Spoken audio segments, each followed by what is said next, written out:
새 차를 샀는데 차가 흠집이 났다. 굉장히 속상하죠. 근데 그 흠집이 난 게 제 실수가 아니라 다른 사람이 의도적으로 흠집을 냈다. 그러면 어떨까요?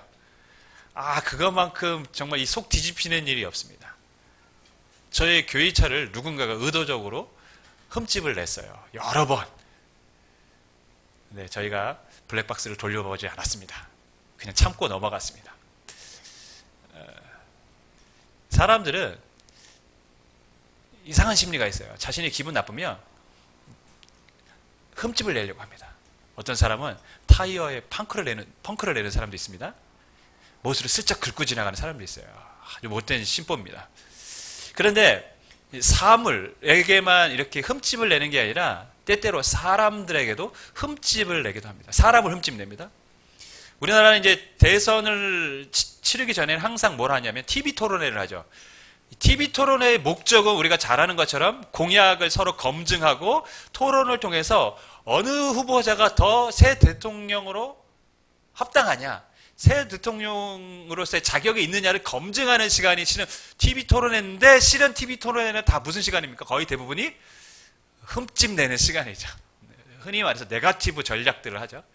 흠집을 내는 이유는 뭡니까? 여러분, 그럼 공약을 검증하는 시간보다 흠집을 내는 이유는 뭐죠? 그 사람이 대통령으로서 자격이 없다라는 것을 밝히고 싶은 거예요. 흠집을 내면서 저 사람은 대통령이 돼서는 안 된다는 것이죠. 그래서 누구를 부각시킵니까? 그 사람을 깎아내림으로써 누구를 부각시키죠? 나를 좀 부각시키고 내가 더 합당하다라는 것을 부각시키기 위해서 실은 정책을 검증하기보다는 흠집 내는 시간으로 대부분을 할애를 합니다. 마태복음 22장의 내용이 실은 예수님과 종교 지도자들 간의 노상에서 있는 토론입니다. 이 종교 지도자들이 예수님 앞에 나와서 계속해서 뭔가를 묻고 예수님의 대답을 구합니다. 왜 그렇게 했을까요? 오늘 본문 15절 말씀, 우리 15절 말씀, 22장 15절 우리 같이 읽도록 하겠습니다. 시작.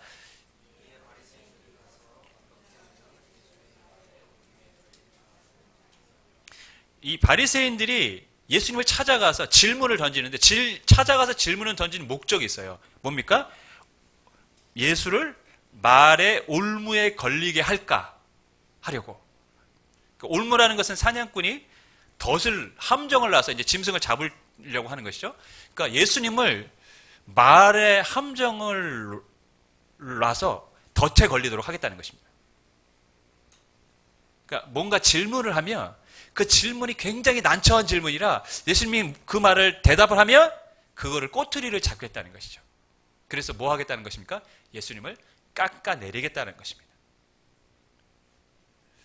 그러니까 예수님을 좀 흠집을 내고 싶은 거예요. 왜 그랬을까요? 예수님이 그리스도가 아니라는 것이죠.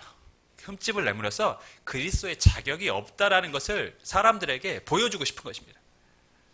그래서 오늘 본문을 보면 이 세 차례에 걸쳐서 예수님 앞에 토론회를 여는 것을 보게 됩니다. 첫 번째 사람이 누구냐면 바리새인들입니다. 바리새인들이 예수님에게 찾아가 이런 질문을 합니다. 17절 말씀 우리 같이 읽겠습니다. 시작.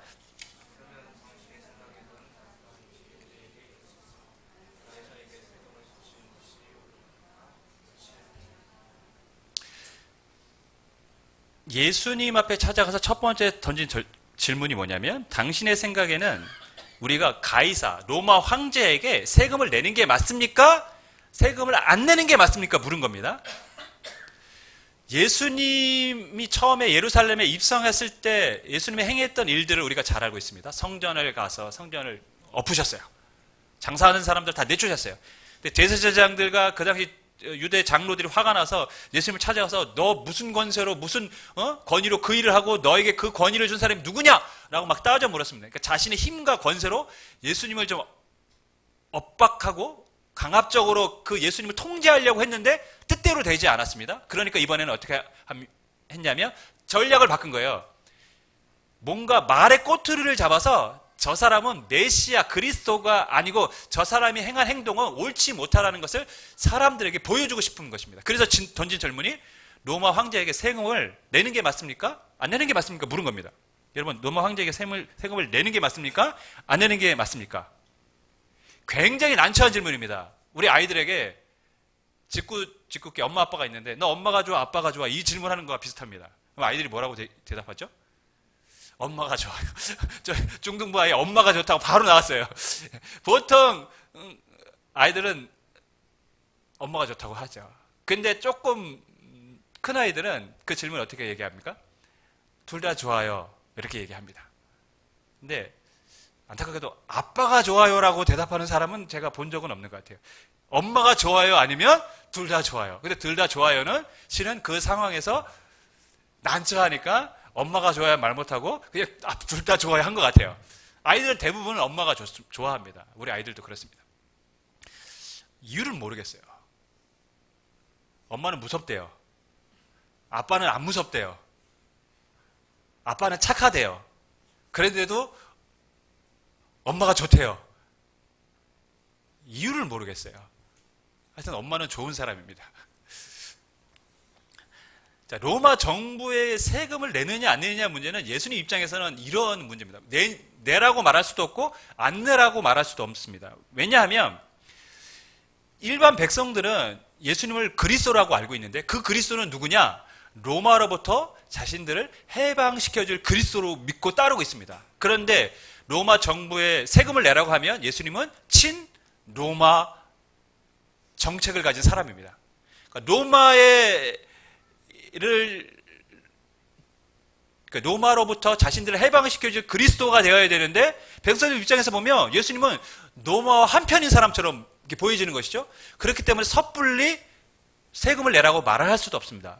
또 세금을 내지 않으라고 말하기도 어려운 게 뭐냐면 갈릴리의 유다라는 사람이 있었습니다. 사도행전을 보면 나오죠. 예수님 오기 전에 갈릴리의 유다라는 사람이 있었는데 이 갈릴리 유다가 뭘 했냐면 로마의 정부에 세금을 내는 것은 하나님을 배반하는 일이라고 말했어요. 그러면서 반란을 일으켰습니다. 근데 그 반란이 성공하지 못하고 진압이 됐습니다. 유다가 죽었어요. 그런데 여전히 사람들 속에는 뭐가 남아 있습니까?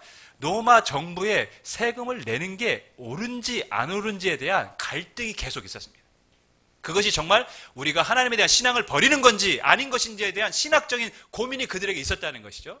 그렇기 때문에 예수님이 세금을 내지 말라고 한다면 예수님은 로마 정부에 대항을 하는 사람인 것입니다.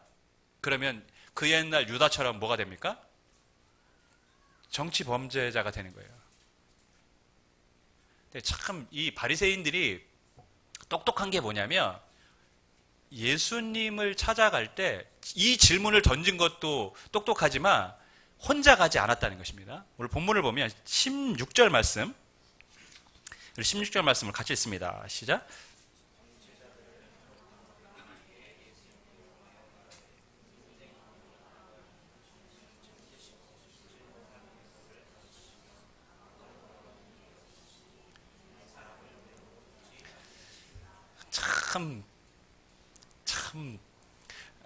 그래요. 그렇게 예수님 무슨 권위로 네가 그렇게 행동했냐 막 따지더니 지금은 뭐라고 합니까? 당신은 참 하나님 보내신 사람이고 진리만은 말하는 사람입니다. 그러니까 지금 세금을 내는지 안 하는지에 대해서도 우리에게 바르게 가르쳐 주세요. 이렇게 얘기를 하고 있는 것이죠. 그러면서 누구를 데리고 갔습니까? 오늘 보니까 헤롯 당원들을 데려갔다. 이렇게 기록합니다. 이 헤롯 당원들은 누구냐? 그 당시 로마 정부에 적극적으로 협력을 해야 된다고 주장했던 사람이고 그리고 납세, 세금도 해야 된다고 권장했던 사람들입니다. 그러니까 친로마 세력들입니다. 이 사람들을 데리고 간 이유는 무엇일까요? 예수님이 만에 하나 세금을 내지 말라고 하면 바로 이들이 고소를 하겠죠. 이 사람이 세금을 내지 말라고 했다. 그러면 예수님은 바로 그 자리에서 정치범으로 끌려가는 것입니다. 그러니까 바리새인들이 굉장히 지금 비상하게 머리가 돌아가요. 질문도 교묘하지만 그 상황에서 대답하기 곤란한 사람들을 다 배치시켜 놓은 거예요. 그래서 제가 보면서 느낀 점이 있어요. 뭔지 아십니까? 사람들은 나쁜 짓 할 때 머리가 잘 돌아간다. 이게 나쁜 짓 할 때 머리가 정말 비상하게 돌아가요. 좋은 일 할 때는 그렇게 잘 안 돌아가는데 나쁜 일 하면 비상하게 돌아갑니다. 예수님 입장에서 굉장히 난처한 상황인데 예수님은 실은 그들의 악함을 아셨습니다. 그래서 어떻게 대답하십니까? 21절 말씀 우리 같이 읽겠습니다. 시작.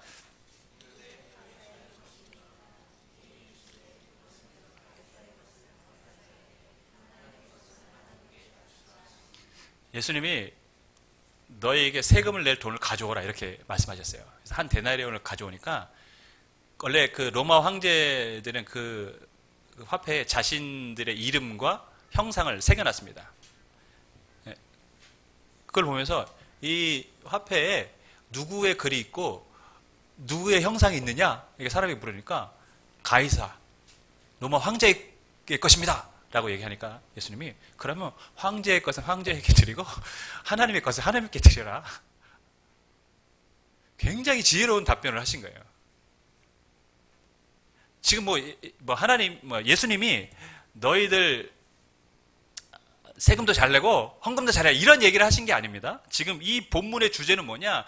이 사람들이 말로 사람들을 올무에 빠지게 하려고 했는데 예수님은 아주 지혜로운 답변을 통해서 그들의 입을 막았다는 것입니다.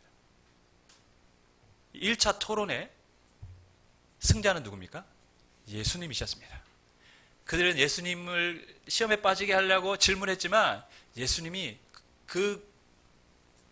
그것에 대해서 지혜로운 답변으로 가볍게 뛰어넘으셨습니다. 두 번째, 이번에 토론의 상대자가 달라집니다.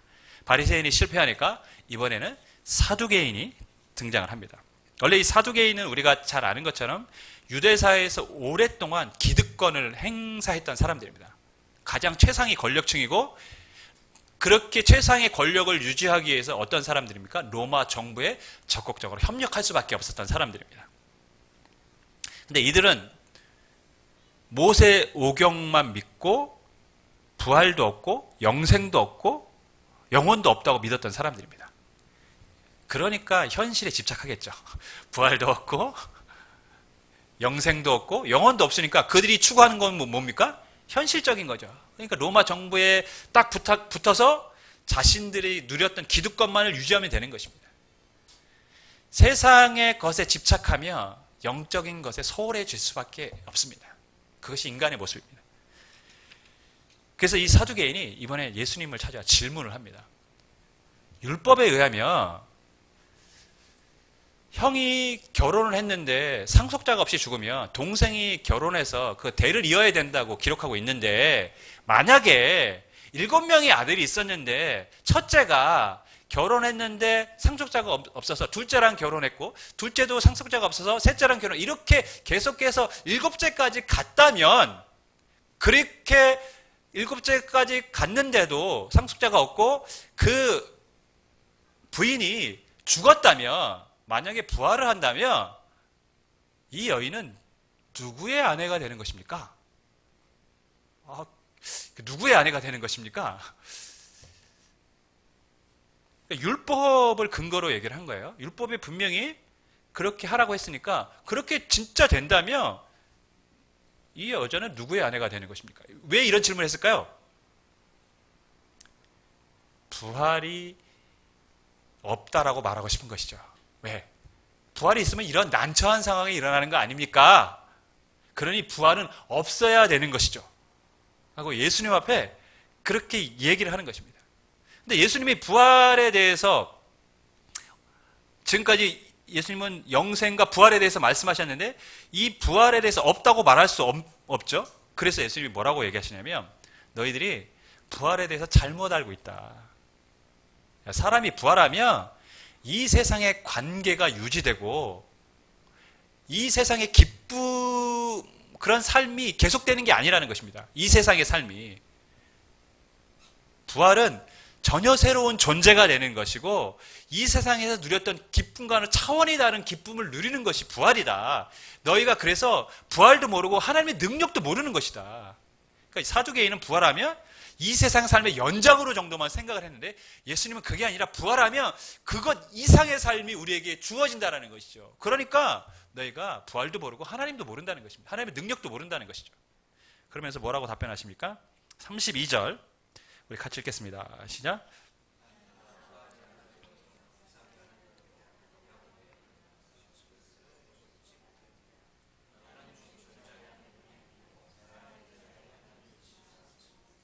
이 말씀이 굉장히 의미가 있습니다.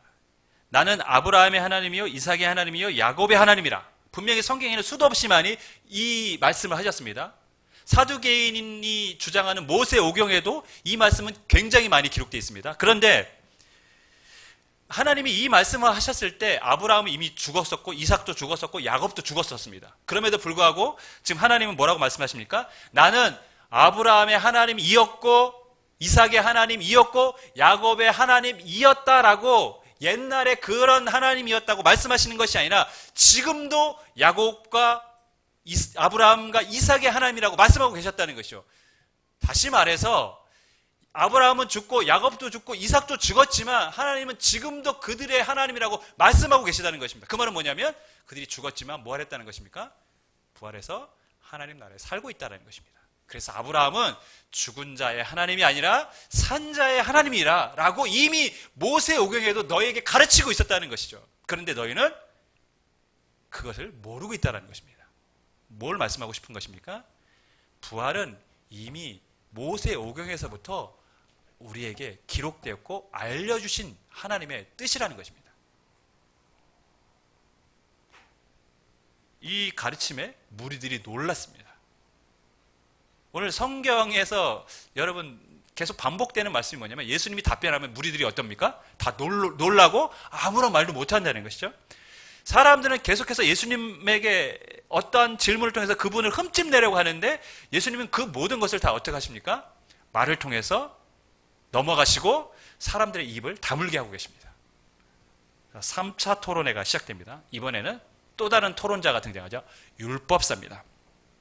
율법사는 우리가 잘 아는 것처럼 아주 율법에 정통한 사람들인데 이 사람들이 율법에 관해서 예수님 앞에 질문을 합니다. 36절 우리 같이 읽습니다. 시작. 선생님, 율법 중에서 어느 계명이 큽니까?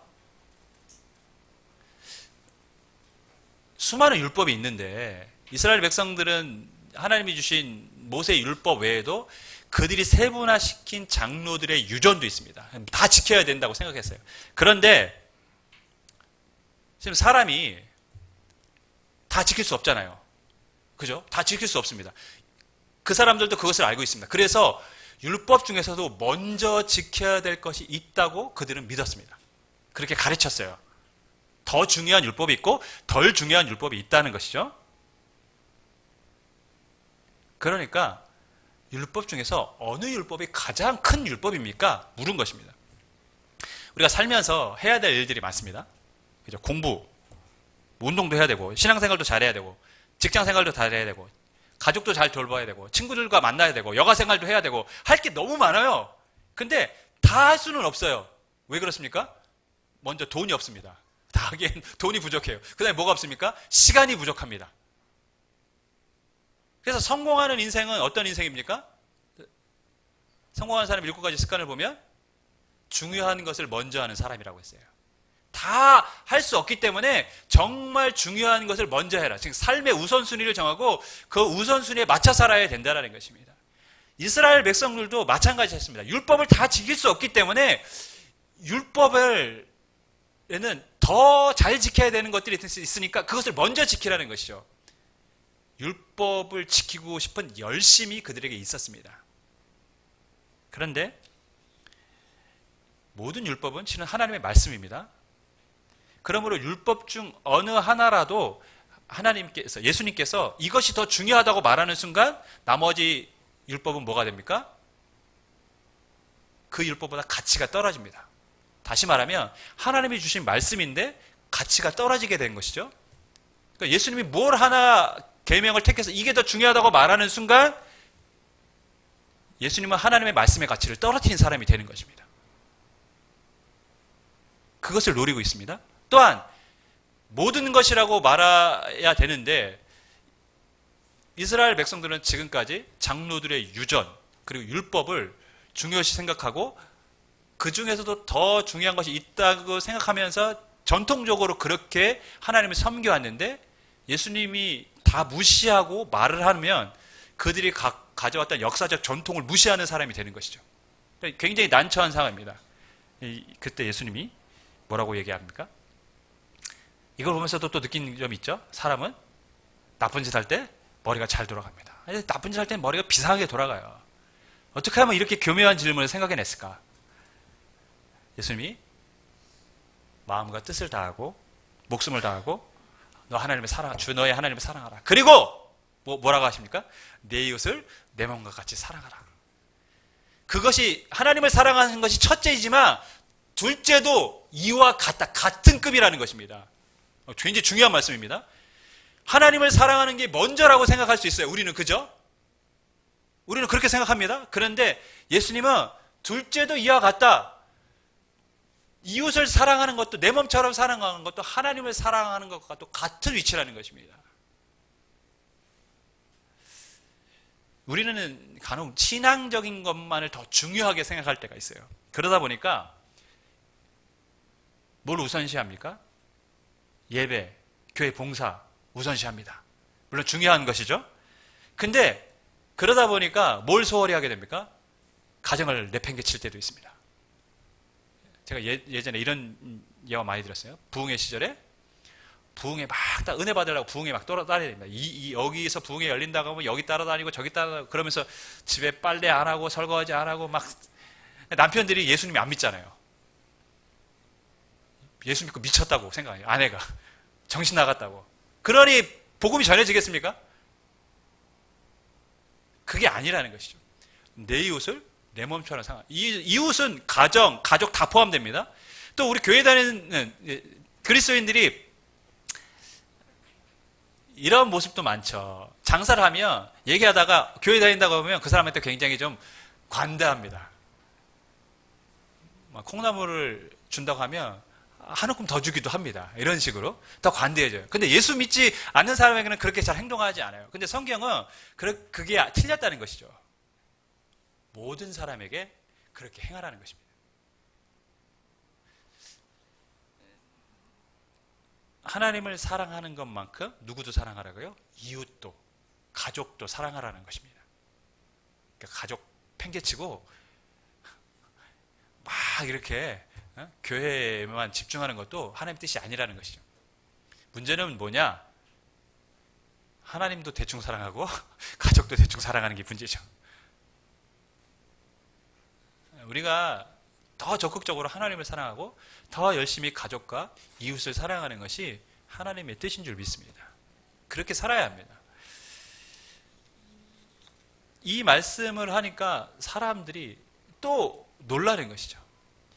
자, 지금까지는 예수님이 공격만을 받았어요. 이제 예수님이 공격을 할 시간입니다. 예수님이 주어진 시간입니다. 예수님이 이제 바리새인에게 드디어 질문을 합니다. 45절 말씀 우리 같이 읽겠습니다. 시작.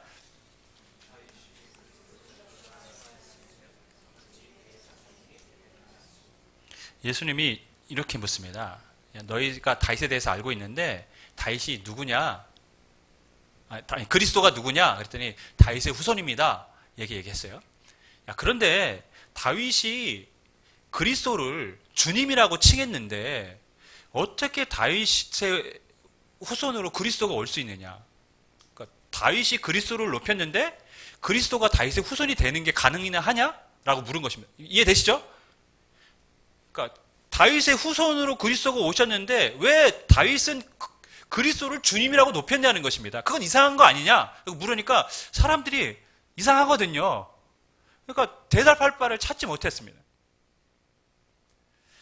무슨 말이냐면 다윗은 성령의 감동이 돼서 이미 오래전에 다윗의 후손으로 그리스도가 오시지만 그분은 자신의 육신적 혈통 이상의 부분으로 오심을 알고 있었다는 것이죠.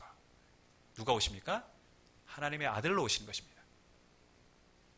근데 사람들은 모르니까 대답을 할 수 없었던 것입니다. 예수님은 지금 사람들의 질문에 아주 지혜로운 말로 다 답변을 해주셨습니다. 반대로 바리새인들은, 종교 지도자들은 예수님의 질문에 그 어떠한 대답도 할 수 없었다는 것이 지금 22장의 핵심 내용입니다. 이 토론회의 승자는 누굽니까? 예수님이셨습니다. 지금 마태복음 22장은 과연 무슨 말씀을 하고 싶었던 것일까요? 예수님을 어떤 분으로 우리에게 소개하고 싶었던 것일까요? 여러분, 고위공직자가 내정이 되면 인사청문회를 합니다. 인사청문회 하면 항상 뭐라죠? 뒷조사를 한 다음에 내정자에게 날카로운 질문을 던져서 흠집을 내기 시작합니다. 그 사람이 그 위치에 합당하지 않다, 결격 사유가 있다는 것을 증명하고 싶은 것입니다. 마태복음의 가장 중요한 핵심이 뭐냐? 마태가 마태복음 전체를 통해서 무엇을 말하고 싶었던 것이냐? 예수님은 약속대로 오신 그리스도인데 그분은 누굽니까? 하나님의 아들이시라는 것입니다. 그런데 그 예수님이 그리스도라는 것을 그럼 뭘 해야 됩니까? 검증을 받아야 됩니다. 어떻게 검증받습니까? 첫 번째, 마태복음 4장에 사탄에게 검증을 받습니다. 시험을 합니다. 그 시험에서 예수님이 어떻게 하시죠? 승리하십니다. 첫째 사람 아담은 사탄의 시험에 실패했지만 우리를 구원하러 오신 예수님은 사탄의 시험에서 승리하심으로 우리를 구원할 메시아 그리스도가 됨을 증명해 보이셨습니다. 그리고 마지막 부분에 십자가를 지기 바로 임박한 이 시점에서 누구에게 검증을 받습니까? 이제는 사람들, 종교 지도자들에게 검증을 받고 있습니다. 네가 메시아가 맞느냐? 사람들은 날카로운 질문으로 계속 예수님을 지금 흠집내려고 합니다. 그런데 예수님은 그 모든 질문에 다 대답을 하십니다. 예수님의 흠집을 잡을 수 없었다는 것이죠. 무엇을 말하려고 하는 것일까요? 마태가 예수님은 이 땅에 오신 하나님의 아들 그리스도가 맞다라는 것이죠. 모든 검증을 통과하셨다는 것입니다.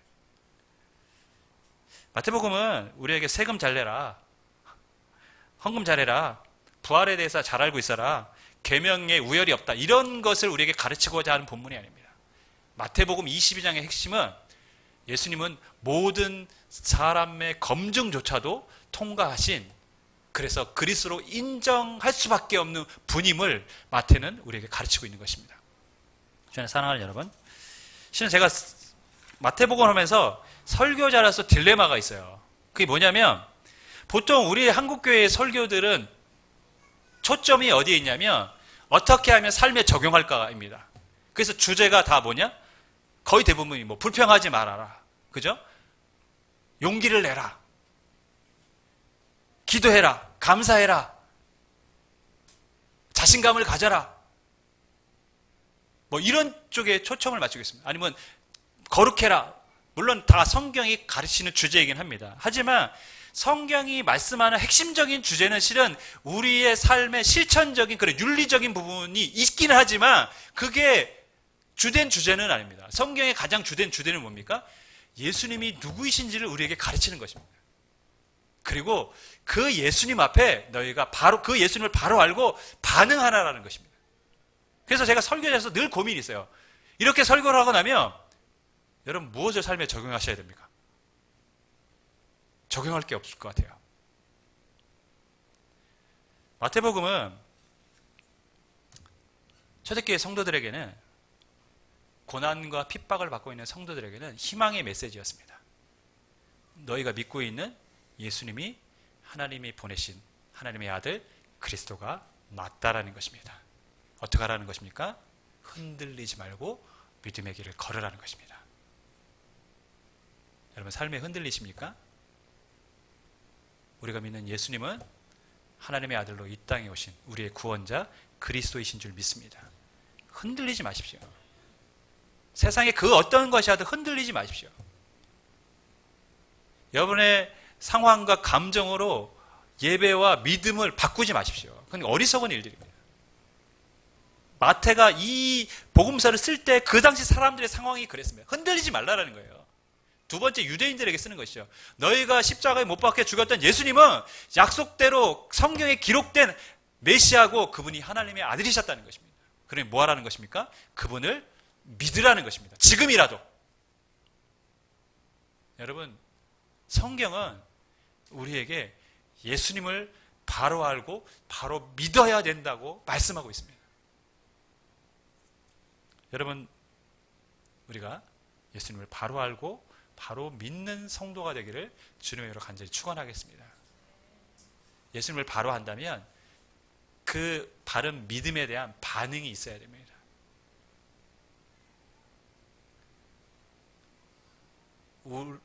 제가 말씀한 초대교회 성도들이 어떠한 상황과 어려움이 있어도 그들의 신앙을 심지어 그들의 생명과도 바꾸지 않았습니다.